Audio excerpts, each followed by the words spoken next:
आपकी हंसी बड़ी खनकदार है। शुक्रिया। और सिलसिला गुफ्तगू वहीं पे खत्म हो गया। मनमोहन थोड़ी देर रिसीवर हाथ में लिए खड़ा रहा, फिर मुस्कुराकर उसे रख दिया और दफ्तर बंद करके चला गया।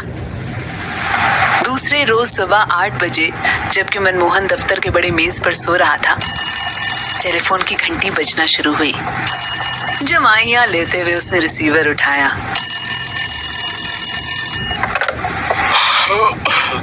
हेलो 4457।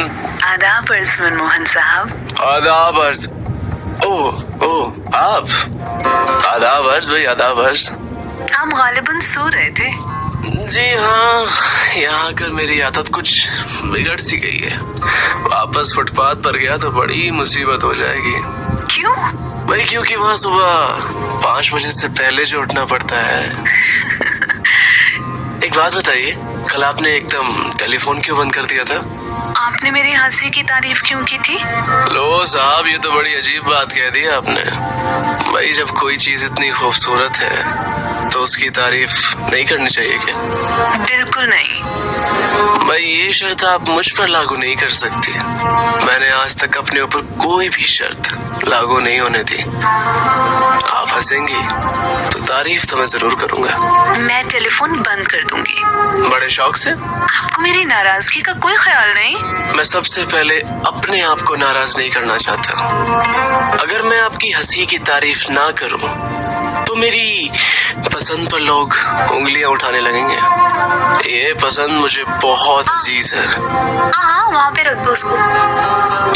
ना उसको वहाँ से कूड़ा निकालो ना। माफ कीजिएगा, मैं अपनी काम वाली से कुछ कह रही थी। अच्छा, आपकी पसंद आपको बहुत अजीज है। हाँ तो ये बताइए, आपको शौक किस चीज का है? क्या मतलब? यानी कोई शगल, कोई काम? मेरा मतलब है आपको आता क्या है? काम मुझे कोई नहीं आता, बस फोटोग्राफी का थोड़ा बहुत शौक है।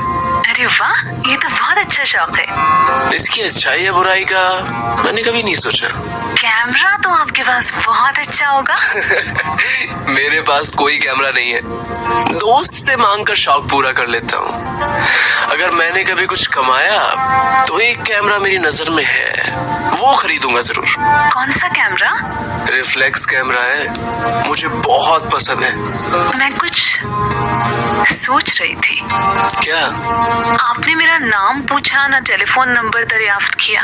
मुझे इसकी कोई जरूरत ही महसूस नहीं हुई। क्यों? नाम आपका कुछ भी हो, क्या फर्क पड़ता है? आपको मेरा नंबर मालूम है, इतना काफी है। अगर आप चाहती हैं कि मैं आपको टेलीफोन करूं तो नाम और नंबर बता दीजिएगा। मैं नहीं बताऊंगी। लो साहब, ये तो और भी खूब रहा। जब मैं आपसे पूछूंगा ही नहीं तो बताने ना बताने का सवाल ही कहाँ पैदा होता है। आप अजीबो गरीब आदमी हैं। जी हाँ, ऐसा ही आदमी हूँ। आप फिर सोचने लगी? जी हाँ, कोई और बात इस वक्त सोच नहीं रही थी। तो टेलीफोन बंद कर दीजिए फिर से ही। आप बहुत रूखी आदमी हैं। टेलीफोन बंद कर दीजिए। लीजिए, मैं बंद करती हूँ। मनमोहन ने रिसीवर रख दिया और मुस्कुराने लगा। आधे घंटे के बाद जब मनमोहन हाथ धोकर कपड़े पहनकर बाहर निकलने के लिए तैयार हुआ तो टेलीफोन की घंटी बजी। उसने रिसीवर उठाया। 4457। मिस्टर मनमोहन? जी हाँ, मनमोहन। इरशाद? इरशाद ये है कि मेरी नाराजगी दूर हो गई है और इस बात से मुझे बड़ी खुशी हुई है। नाश्ता करते हुए मुझे ख्याल आया कि आपके साथ बिगाड़नी नहीं चाहिए। हाँ, आपने नाश्ता कर लिया? जी नहीं, बस बाहर निकलने ही वाला था कि आपका टेलीफोन आ गया। ओह, तो आप जाइए। नहीं, मुझे कोई जल्दी नहीं है। मेरे पास वैसे भी आज पैसे नहीं है, इसलिए मेरा ख्याल है कि आज नाश्ता हो नहीं पाएगा। आपकी बातें सुनकर आप ऐसी बातें क्यों करते हैं? मेरा मतलब है, ऐसी बातें आप इसलिए करते हैं कि आपको दुख होता है? जी नहीं, मेरा अगर कोई दुख दर्द है तो मैं शायद उसका आदी हो चुका हूँ। मैं कुछ रुपए भेज दूं? भेज दीजिए। पैसों की मदद करने वालों में एक नाम आपका भी शामिल हो जाएगा। जी नहीं, मैं भेजूंगी। आपकी मर्जी। मैं टेलीफोन बंद करती हूँ। बेहतर। मनमोहन ने रिसीवर रख दिया और मुस्कुराता हुआ दफ्तर से निकल गया। रात को 10 बजे के करीब वापस आया और कपड़े बदलकर मेज पर लेटकर सोचने लगा कि ये कौन है जो उसे फोन करती है। आवाज से सिर्फ इतना पता चलता था कि जवान है। हंसी बहुत ही खनकदार थी। गुफ्तगू से ये साफ जाहिर है कि पढ़ी लिखी सभ्य लड़की है। बहुत देर तक वो उसके बारे में सोचता रहा। इधर क्लॉक ने 11 बजाए, उधर टेलीफोन की घंटी बजी। हेलो। मिस्टर मनमोहन। जी हाँ, मनमोहन। इरशाद। इरशाद ये है कि मैंने आज दिन में कई बार तुम्हारा रिंग किया। आप कहाँ गायब थे? साहब बेकार हूँ, लेकिन फिर भी काम पर जाता हूँ। किस काम पर? आवारागर्दी। वापस कब आए? 10 बजे। आप क्या कर रहे थे? मेज पर लेटा आपकी आवाज से आपकी तस्वीर बना रहा था। बनी? जी नहीं। बनाने की कोशिश न कीजिए, मैं बड़ी बदसूरत हूँ। माफ कीजिएगा, अगर आप वाकई बदसूरत हैं तो टेलीफोन बंद कर दीजिए। बदसूरती से मुझे नफरत है। ऐसा है? तो चलिए, मैं खूबसूरत हूँ। मैं आपके दिल में नफरत नहीं पैदा करना चाहती। फिर कुछ सोचने लगी? जी नहीं, मैं आपसे पूछने वाली थी कि सोच लीजिए अच्छी तरह। आपको गाना सुनाऊं? जी जरूर। ठहरिए। नुक्ताची है गमे दिल, उसको सुनाए न बने, उसको सुनाए न बने। क्या बने बात जहाँ बात बनाए न बने, बात बनाए न बने। नुक्ताची है गमे दिल। वाह वाह, क्या बात है, बहुत खूब। शुक्रिया। और टेलीफोन बंद कर दिया। दफ्तर के बड़े मेज पर मनमोहन के दिलो दिमाग में सारी रात गालिब की गजल गूंजती रही। सुबह जल्दी उठा और टेलीफोन का इंतजार करने लगा। तकरीबन 2.5 घंटे कुर्सी पर बैठा रहा, मगर टेलीफोन की घंटी न बजी। जब मायूस हो गया तो एक अजीब सी तलखी उसने अपने हलक में महसूस की। उठकर टहलने लगा। इसके बाद मेज पर लेट गया और कुढ़ने लगा।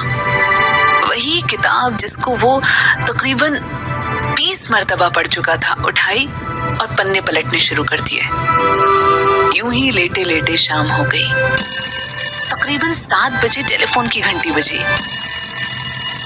कौन है? मैं। इतनी देर तुम कहाँ थी? क्यों? मैं सुबह से यहाँ छक मार रहा हूँ। ना नाश्ता किया है, ना दोपहर का खाना खाया है। हालांकि मेरे पास पैसे मौजूद थे। मेरी जब मर्जी होगी टेलीफोन करूंगी। आप देखो जी, ये सिलसिला बंद करो। टेलीफोन करना है तो एक वक्त मुकर्रर करो। मुझसे इंतजार बर्दाश्त नहीं होता। आज की माफी चाहती हूँ। कल से बाकायदा सुबह और शाम फोन आया करेगा आपको। ये ठीक है? मुझे मालूम नहीं था आप इस कदर बिगड़े दिल हैं। माफ करना, मुझे इंतजार करना बिल्कुल पसंद नहीं है। और जब कोई चीज मुझे पसंद नहीं होती तो मैं खुद को सजा देना शुरू कर देता हूँ। वो कैसे?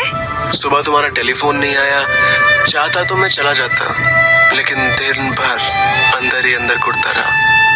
बचपना है साफ। काश मुझसे ये गलती ना होती। मैंने जानबूझकर टेलीफोन नहीं किया। क्यों? ये मालूम करने के लिए कि आप इंतजार करेंगे या नहीं। बहुत शरीर हो तुम। अच्छा, आप टेलीफोन बंद करो, मैं खाना खाने जा रहा हूँ। बेहतर। कब तक लौटेंगे? आधे घंटे में। मनमोहन आधे घंटे के बाद खाना खाकर लौटा तो उसने फोन किया। देर तक दोनों बातें करते रहे। इसके बाद उसने गालिब की एक गजल सुनाई। दिल ही तो है ना संगो खिश, दिल ही तो है ना संगो खिश, दर्द से भर ना आए क्यों, रोएंगे हम 1000 बार, रोएंगे हम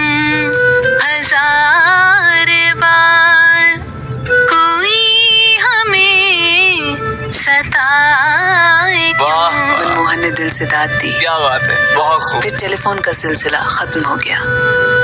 अब हर रोज सुबह और शाम मनमोहन को उसका टेलीफोन आता। घंटी की आवाज सुनते ही वो टेलीफोन की तरफ लपकता।